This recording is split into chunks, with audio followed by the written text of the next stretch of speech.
it's Sherri from A Quilting Life. I'm here today to share the March 2026 block of the month. I absolutely cannot believe it is March already, but here we are, 3 blocks into this quilt, and I hope you're having a wonderful time.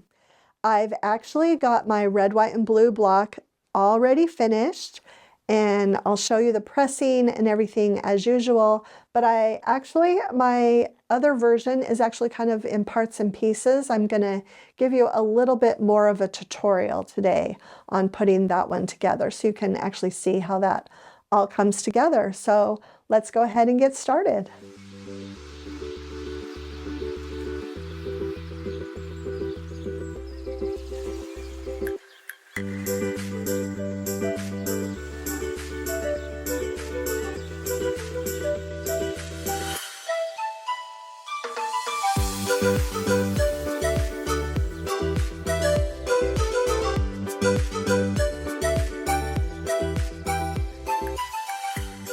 Okay, let's talk about the March block of the month.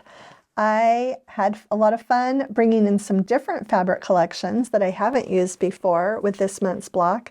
These outer blue fabrics are actually from our Harper's Garden collection, and the center blues are from our Walkabout collection. These are all from several years ago.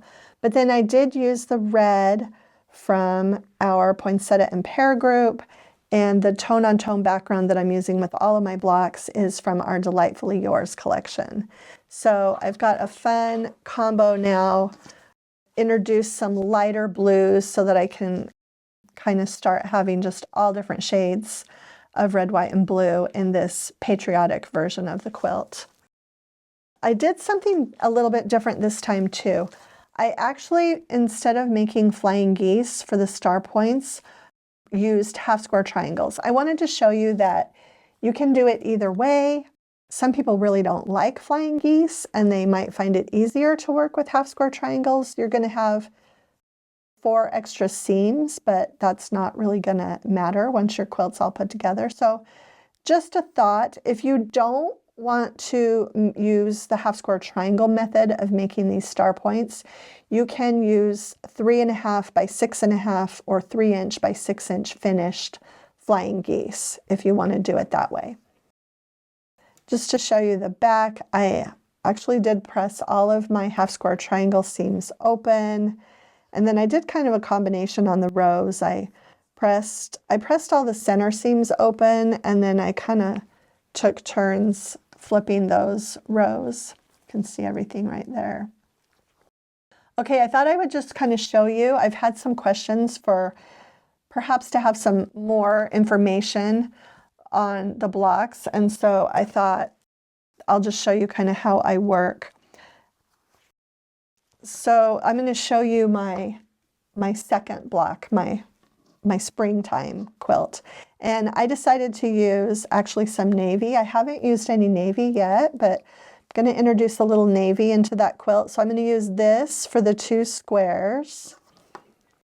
And then I decided that I would bring some teal in and use those for my star points.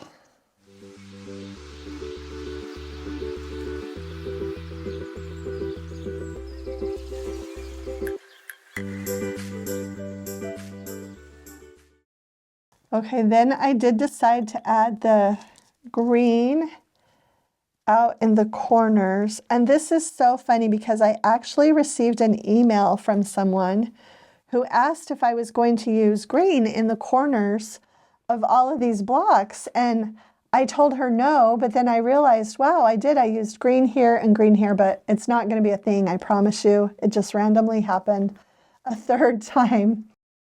So anyway, and then I have half square triangles to make for this, and I thought I would just demonstrate.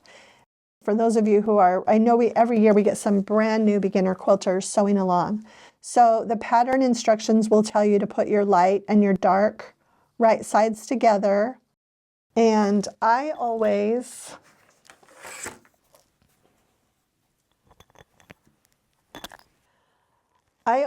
just use my 1/2-inch ruler, and I center that diagonal line on the points.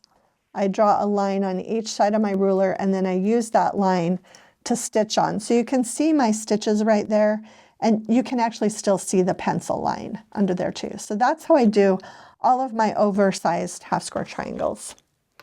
Then I trim this in half. And then I have my 2 half square triangles that way. And that's how I made all of these half square triangles. And I feel like I always refer to this method, but I haven't shown it on a video for quite a little while, so I thought we would do that. And then I'm going to trim these so that they are exactly 3.5 inches. And you can use a block lock to trim them. You can use any type of ruler that has a diagonal line. I really like this Fit to Be Geese trimmer, which I've used for many years. They are really hard to find now. I will look if I see that they're back available anymore. I will link it in the description, but I just haven't seen them for quite a while. I used to always use these when I taught classes.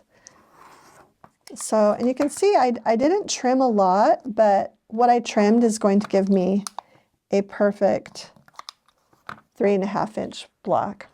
I'm in to take these over to the iron and iron them open, then I'll be back to set them in my block. I'm back from the sewing machine and actually the ironing board as well, and I did iron those seams, just press them flat open. I always trim these dog ears before I sew. I don't know if any of you do this, but I just kind of trim them so that the scraps fall on a ruler.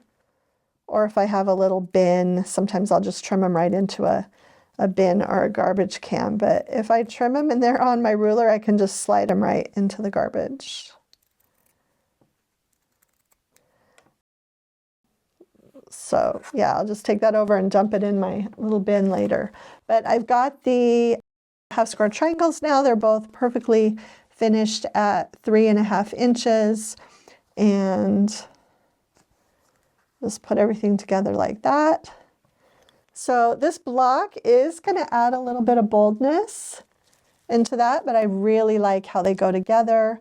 Another thing I wanted to point out, if you're putting your block together and you don't like it, I happen to really like this combination, but this is a great time to make a change if you feel like maybe one of your fabric choices just didn't fit, or it's just kind of not looking the way you thought it would look. But I'm super happy with this. I'll actually sew this together and we will just pop up a picture here for you. And that is the March block of the month. I hope you're enjoying sewing along. Okay, so that's it for the March 2026 block of the month. I hope you're enjoying sewing along. I am loving how both of my sets of blocks are coming out, my red, white, and blue set and my springtime quilt that now has a little bit of teal and navy in it. I hope you also enjoyed seeing just a little bit extra kind of hands-on how I put the blocks together and just a little bit more on the tip side. I've had a few requests for that. Remember that you can go to the description below to get the link to head over and download the free pattern for this month's block. If you enjoyed the video, please share it with a friend, hit the like button, and subscribe to our channel if you haven't already. Thanks so much for stopping by.